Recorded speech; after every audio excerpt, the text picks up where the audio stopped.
Fakta baru sosok Hendry Susanto, anak buah ungkap jabatan bos di robot trading Fahrenheit.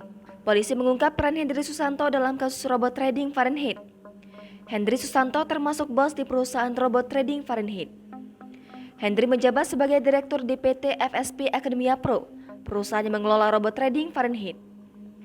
Informasi jabatan Hendry di Fahrenheit didapat dari 4 tersangka yang sebelumnya sudah lebih dulu ditangkap.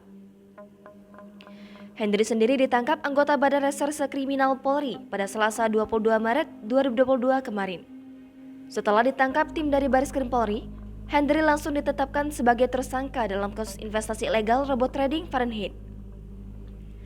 Sebelum menangkap Hendry Susanto, penyidik dari Polda Metro Jaya lebih dulu mengamankan 4 anak buah Hendry yang bekerja sebagai karyawan pada robot trading Fahrenheit.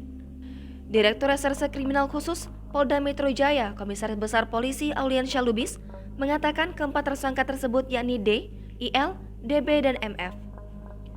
Menurut Auliansyah, para pelaku berperan sebagai admin, pengelola situs, dan mencari anggota baru atau mengajak masyarakat berinvestasi di robot trading Fahrenheit. Jangan lupa subscribe, share, komen, dan like ya!